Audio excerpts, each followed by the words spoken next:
Video like जरूर कर लीजिए और ऐसे वीडियो लगातार फ्री में पाने के लिए चैनल को तुरंत सब्सक्राइब कर लीजिए और बेल आइकन को जरूर टैप कर लीजिए ताकि आगे भी सारे वीडियो आपको मिलते रहे। यूट्यूब में फॉलो करते हैं तो प्लीज ये वाला फ्री टेलीग्राम चैनल जरूर ज्वाइन कर लीजिएगा। सारे नोटिफिकेशन सारे अपडेट यहीं पे आते हैं, ध्यान रखिए। नमस्कार दोस्तों, एग्ज़ाम प्रिपरेशन के यूट्यूब चैनल पर मैं प्रियंका एक बार फिर से आप सभी का स्वागत करती हूँ। और आज जो हम लोग ये क्लास करने वाले हैं ज्योग्राफी को ही कंटिन्यू कर रहे हैं, क्योंकि ये दोपहर 1 बजे वाली क्लास में मैंने यूपीपीएससी आरओ और जो कि री एग्ज़ाम होना और इसके साथ जो पोस्टपोन हुआ है यूपीपीएससी 2024 का एग्ज़ाम, इसके लिए प्रिपरेशन कर रहे हैं। तो यहाँ पर मैंने सब्जेक्ट वाइज सीरीज़ स्टार्ट की, डेली दोपहर 1 बजे आती है। इसमें हम लोग ज्योग्राफी कवर कर रहे थे और उसी को आगे कंटिन्यू कर रहे हैं। अगर आप न्यू हैं इस चैनल पर तो इस चैनल को सब्सक्राइब कर लीजिए और बेल आइकन जरूर प्रेस कर दीजिए, जिससे अदर वीडियोस के नोटिफिकेशन भी मिलते रहेंगे। और इसकी जो प्लेलिस्ट है वो इस चैनल पर मिल जाएगी। साथ में 9 बजे वाली क्लास भी फॉलो कीजिए, क्योंकि वहाँ पर मैं आपको प्रैक्टिस करवा रही हूँ, जो कि ये एग्ज़ाम अभी हो चुका है आरओ का। अपकमिंग एग्ज़ाम्स के लिए आपकी क्या स्ट्रैटेजी है, कैसे क्वेश्चन होने चाहिए, वो वहाँ पर डिस्कस कर रहे हैं। इसके अलावा अगर आपका कोई सुझाव है, कोई प्रॉब्लम है, आप कमेंट कर सकते हैं और मैं उसी तरह कोशिश कर रही हूँ कि आपकी क्लासेस दी जाएँ। हिंदी इंग्लिश में बहुत से लोगों को प्रॉब्लम है, तो मैं सबसे पहले देखिए कोशिश कर रही हूँ हिंदी में कंप्लीट कर दूँ, क्योंकि ज़्यादा बच्चे हिंदी में बोलने लगते हैं और इंग्लिश के टर्म्स में यूज़ करती हूँ, और कोशिश करूँगी ज़्यादा से ज़्यादा यूज़ करूँ। और आगे भी हम लोग जब ये हिंदी में कंप्लीट हो जाएगी तो इंग्लिश में कर लेंगे, तो बाईलिंगुअल भी क्लासेस हो जाएंगी, इससे आपको प्रॉब्लम नहीं रहेगी। चलिए आज का टॉपिक स्टार्ट करते हैं। तो हमने सबसे पहले पॉलिटिकल व्यू ऑफ इंडिया पढ़ा, मतलब इंट्रोडक्शन देखा इंडिया का, और उसके बाद जो भौगोलिक विभाजन है या फिर फिजियोग्राफिक डिवीज़न जो इंडिया का था वो देख लिया। लेकिन अब एक एक करके पूरे इंडिया को डिस्कस करने वाले हैं, जिसमें सबसे पहले हम उत्तर के पर्वतीय प्रदेश पढ़ेंगे, जिसमें हिमालय वाला भाग पढ़ेंगे और उत्तर में जितने भी पहाड़ आते हैं उन सारे कवर करेंगे। और उसको भी कवर करते समय हम समझेंगे इनका निर्माण कैसे हुआ, क्योंकि आप स्टेटमेंट वाइज क्वेश्चन देख रहे हैं और इनको सही करना है तो पूरा कॉन्सेप्ट आपको एक बार समझना पड़ेगा। चलिए स्टार्ट करते हैं। तो उत्तर के पर्वतीय प्रदेश पढ़ने से पहले हम लोग उसकी उत्पत्ति और उत्थान समझेंगे, कैसे इनका ओरिजिन होता है। जो नदर्न माउंटेन्स पढ़ने वाले हैं या नदर्न जो एरिया है उसको पढ़ेंगे तब। तो प्लेट विवर्तनिकी सिद्धांत है एक, इसके अनुसार हिमालय की जो उत्पत्ति हुई है वो 2 महाद्वीपों के आपस में टकराने से हुई है। आज जहाँ हिमालय पर्वत स्थित है वहाँ एक विशाल सागर होता था, जिसको टेथिस सागर बोल रहे थे। अभी प्लेट विवर्तनिकी सिद्धांत क्या है या फिर प्लेट टेक्टोनिक थ्योरी क्या है, इसको पहले समझिए, फिर हम लोग हिमालय के बारे में पढ़ेंगे, कैसे इसका ओरिजिन होता है, कैसे इसका उत्थान होता है।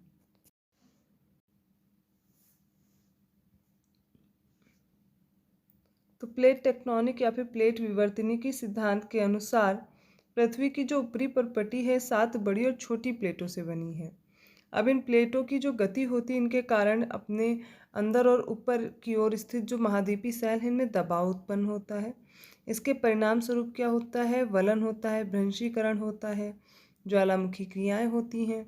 तो सामान्य तौर पर इन प्लेटों की गतियों को 3 वर्गों में विभाजित करते हैं। सबसे पहले ये कॉन्सेप्ट बता क्या रहा है ये समझिए।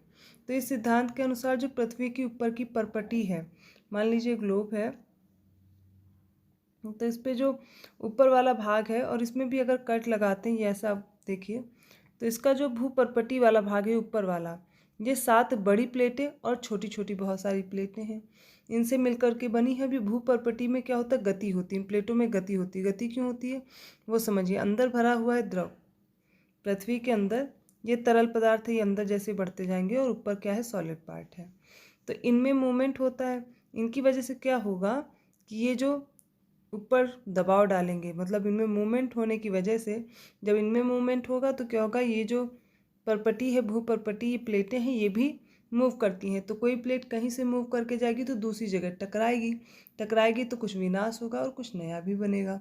ठीक है, तो इसी तरह से हमें इन चीज़ों को पढ़ना है। तो अंदर से जब दबाव उत्पन्न होता है इनमें मूवमेंट होने के कारण, तो यहाँ पर भ्रंशन पड़ते हैं या फिर ज्वालामुखी क्रिया होती। क्यों, यहाँ पे प्रेशर पड़ने की वजह से टूट जाते हैं, टूटेंगे तो अंदर का मैग्मा बाहर निकल जाएगा, ऐसी क्रिया हो सकती है। या फिर इनके अंदर गति के कारण आपने देखा है भूकंपी वाली जो गति वो भी होती है, या फिर भ्रंशीकरण अर्थात दरार पड़ जाती है प्लेटों में। और जब एक तरफ से टूटेगी तो ज्वालामुखी क्रिया होगी, अंदर से उद्गार निकलेगा, मैग्मा बाहर आएगा। लेकिन कहीं पर जाकर के टकराएगी तो कुछ नया भी बनेगा। जैसे कि हिमालय, दो प्लेटें टकराई, कौन कौन सी? पहले तो ऑस्ट्रेलियन प्लेट है, दूसरी इंडियन प्लेट है। इनके दोनों के टकराने से हिमालय का निर्माण हुआ है और यही प्लेट टेक्टोनिक थ्योरी के माध्यम से हम लोग समझेंगे।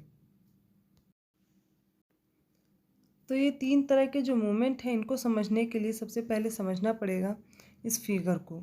यहाँ पर एक अभिसारी परिसीमा दी गई है, अपसारी परिसीमा और रूपांतर। हिंदी में मुझे पता नहीं समझ आ रहा होगा, तो मैं इंग्लिश में कोशिश करूँगी आपको बताने की। तो सबसे पहले देखिए, जब प्लेट आपस में दूर जाती हैं, जैसे ये प्लेट एक इधर जा रही है, एक इधर जा रही है, जब एक दूसरे से दूर जाती हैं तो बीच में दरार आती है ना, तो बीच से ब्रेक होगा। यहाँ से क्या होगा? अपसारी दिख रहा है ना ये, इसको इंग्लिश में बोलते हैं डाइवर्जेंट। क्या बोलते हैं? डाइवर्जेंट। और इनका मूवमेंट कैसे होता है? बाहर की तरफ होगा, एक दूसरे से दूर जा रही होती हैं, ठीक है। अब जब ये दूर जा रही होंगी तो रिफ्ट बनेगी, है ना, रिज बनेगी, या फिर वॉल्केनिक एक्टिविटी होगी, अंदर का मैग्मा लावा बाहर निकलेगा, है ना। तो ये हो गया डाइवर्जेंट वाला। इसके बाद जो डाइवर्जेंट होने के बाद पढ़ना है कन्वर्जेंट। मतलब कहीं से ये प्लेट टूट करके जा रही तो किसी न किसी दूसरी प्लेट के पास भी तो जाएगी, उससे टकराएगी। तो ये दो प्लेट जब आपस में सामने आ रही हों एक दूसरे के, तो उसे बोलते हैं कन्वर्जेंट मूवमेंट, या फिर अभिसारी परिसीमा बोलते हैं। तो ये जो कन्वर्जेंट है, इसमें सबडक्शन होता है। सबडक्शन का मतलब कोई एक भारी प्लेट होगी, कोई एक हल्की प्लेट होगी। जब ये दोनों आपस में टकराएंगी तो टकराने के बाद कुछ ऐसा होगा कि एक प्लेट नीचे की तरफ धंस जाएगी, एक प्लेट धंस जाएगी और दूसरी ऊपर की तरफ उठ जाएगी। मान लीजिए धंस गई और दूसरी प्लेट ये ऊपर की तरफ उठ जाएगी। इसी को बोलते हैं सबडक्शन जोन, ठीक है, सबडक्शन जोन। और इसी का उदाहरण है हिमालय पर्वत का बनना। तो हिमालय पर्वत भी जो बन रहा है, इनमें कौन सा प्रोसेस हुआ प्लेट के बीच? तो कन्वर्जेंट मूवमेंट हुआ। समझ आया? फिर ट्रांसफॉर्म है, मतलब इनमें क्या स्लाइडिंग टाइप का हो रहा है। ट्रांसफॉर्म में क्या होगा? स्लाइडिंग होगी, एक दूसरे ना तो पास आएंगी ना दूर जाएंगी, आपस में स्लाइड करेंगी, ठीक है। तो लेटरल स्लाइडिंग होती है। यहाँ पर आप देखेंगे कोई बहुत ज़्यादा इफेक्ट नहीं पड़ता है, लेकिन मूवमेंट तो हो ही रहा है। तो आगे की गतिविधियाँ क्या होंगी? जैसे भूकंपीय गतिविधि है, ये सब कंपन वगैरह जनरेट होंगे। खासकर आपने देखा तीन तरह के मूवमेंट कौन से? डाइवर्जेंट, कन्वर्जेंट और ये जो ट्रांसफॉर्म वाला मूवमेंट है। यही इन प्लेटों के बारे में आगे लिखा हुआ है, इसी को समझना है हमें। तो परिभाषा भी देख लीजिए कि कुछ प्लेटें एक दूसरे के करीब आती हैं और अभिसारित परिसीमा का निर्माण करती हैं। तो जब पास आएंगी तब क्या होगा? कन्वर्जेंट मूवमेंट होगा। और ऐसे ही जो मूवमेंट होगा उसकी वजह से जो प्रक्रिया होगी उसे सबडक्शन बोलेंगे, सबडक्शन जोन भी बनेगा। जबकि कुछ प्लेट एक दूसरे से दूर जाती हैं और अपसारित परिसीमा का निर्माण करती, दूर जाएंगी तो क्या होगा? डाइवर्जेंट होगी मूवमेंट। जब दो प्लेट एक दूसरे के करीब आएंगी तब या तो वे टकराकर टूट सकती हैं, या फिर एक प्लेट दूसरी प्लेट से फिसल कर नीचे जा सकती है। दो तरह का ही होता है ना मूवमेंट। देखिए आपस में दो गाड़ियाँ आके भिड़ती, क्या होता है? कुछ ना कुछ टूटता फूटता ही तो है। ऐसी कुछ प्रक्रिया यहाँ पर भी हो रही है। ये मैंने एक उदाहरण दिया है, उसी तरह का उदाहरण देकर के ना बताने लगी, बस मैं एक इमेजिन करवा रही हूँ कि अगर दो प्लेटें पास में आ रही तो टकराएंगी तो क्या होगा। दूसरी चीज़, अब आप ये समझिए, कभी कभी वे एक दूसरे के साथ क्षैतिज दिशा में भी गति कर सकती हैं और रूपांतर परिसीमा का निर्माण करती हैं, अर्थात इसमें क्या होगा? ट्रांसफॉर्मेशन वाला जो मूवमेंट है वो होगा। इन प्लेटों में लाखों वर्षों से हो रही गति के कारण महाद्वीपों की स्थिति तथा आकार में परिवर्तन आया है। भारत की वर्तमान स्थलाकृति का विकास भी इसी प्रकार की गतिविधियों से प्रभावित हुआ है और विश्व के अधिकतर ज्वालामुखी भूकंप संभावित क्षेत्र प्लेट के किनारों पर स्थित हैं, लेकिन कुछ प्लेट के अंदर भी पाए जाते हैं। तो इन मूवमेंट की वजह से ज्वालामुखी आते हैं, भूकंप आते हैं। पहली चीज़ तो आपने ये समझ लिया ना कि कैसे कैसे मूवमेंट हो रहा है प्लेट में। तो एक जगह से प्लेट अगर कहीं, अब इंडिया का ही देख लीजिए, पहले ये अफ्रीका का भाग होता था, टूट करके कहाँ पे आके जुड़ गया? आकर के टकराया। टकराया कहाँ से? इंडियन प्लेट से, ऑस्ट्रेलियन प्लेट वाली। जब टकराया तो किसका निर्माण हुआ? हिमालय का निर्माण हुआ। तो कहीं से प्लेट अगर टूटेगी, ज्वालामुखी उद्गार होगा, वहाँ पे वॉल्केनिक इरप्शन होगा, लेकिन जब दूसरी जगह जाके टकराएगी तो वहाँ पर सबडक्शन जोन बनेगा, या फिर टूट फूट होगी, नीचे एक प्लेट धंस जाएगी, दूसरी ऊपर उठ जाएगी। यही कारण है इन प्लेटों के टकराने की और मूवमेंट की वजह से अभी भी हिमालय का निर्माण हो रहा है। नवीन वलित पर्वत है हिमालय। आगे बढ़ा जाए। अब इस प्लेट टेक्टोनिक थ्योरी को आप इस फिगर के माध्यम से समझ सकते हैं कि यहाँ पर जितने भी कॉन्टिनेंट्स का निर्माण हुआ है वो इन्हीं प्लेटों की वजह से हुआ। और जो मैंने अभी आपको समझाया वही कॉन्सेप्ट यहाँ पर लागू होता है कि पहले जो अभी महाद्वीप बने हुए हैं, जो प्लेट्स हैं, वो पहले ऐसे नहीं थी। पहले एक ही में आपस में भाग जुड़े होते थे, फिर बीच बीच में टूट करके कहीं पे टकराए तो कुछ नया बनना। ऐसे ही देखिए इस 5400 लाख वर्ष पूर्व की बात है, फिर 4200 लाख वर्ष पूर्व, 3000 लाख वर्ष पूर्व, 1200 लाख वर्ष पूर्व और फिर ये वर्तमान समय का चित्र आप देख सकते हो।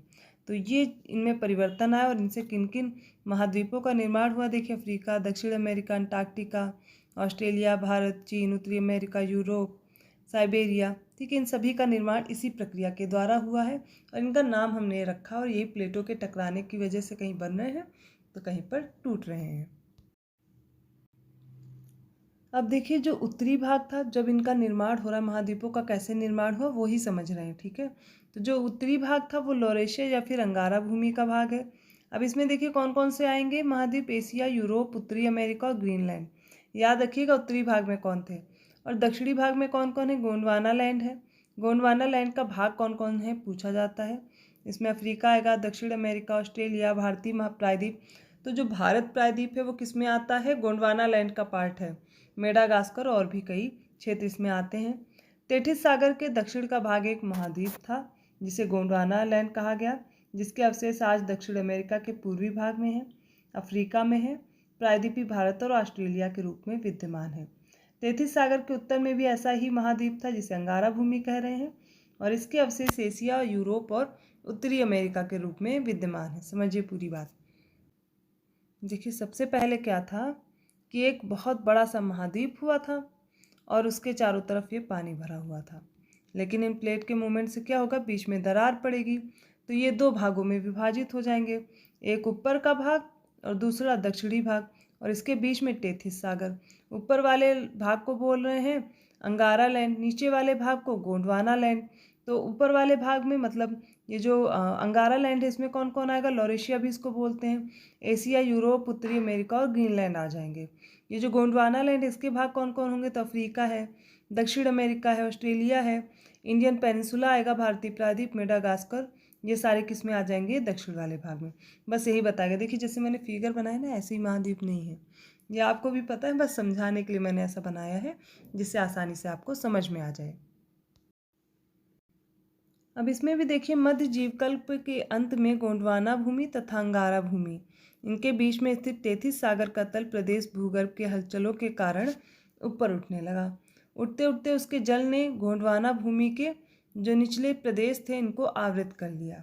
इसी के साथ गोंडवाना महाद्वीप विस्थापन के प्रभाव से टूट गया और उसके स्थान पर हिंद महासागर की सृष्टि हुई। परंतु तेथिस सागर के तल प्रदेश का इतने पर भी समाप्त नहीं हुआ। विस्थापन और वलन के कारण भारतीय प्लेट यूरेशियन प्लेट के साथ निरंतर वलित होती जा रही और तेथिस सागर का तल प्रदेश आधिकारिक ऊंचा उठता गया। परिणाम स्वरूप कुछ ऐसी पर्वत श्रेणियां बनी जिन्हें हम चीन से लेकर के यूरोप तक फैली हुई पाते हैं और इन पर्वत श्रेणियों को क्या कहते हैं, अल्पाइन समूह की श्रेणियां कहते हैं, जिसका हिमालय पर्वत एक भाग है। और हिमालय की उत्पत्ति कब हुई, याद कर लीजिए, टर्शरी काल में हुई। ये न्यू फोल्डेड माउंटेन है, अर्थात विश्व की नवीनतम मोड़दार या फिर वलित पर्वतमाला है। तो ये हमने पढ़ा आज प्लेट टेक्टोनिक थ्योरी के बारे में। देखिए कॉन्सेप्ट अगर आपको समझ में आ गया है प्लेट टेक्टोनिक थ्योरी का तो आप लोग कमेंट करके मुझसे ज़रूर बताइएगा।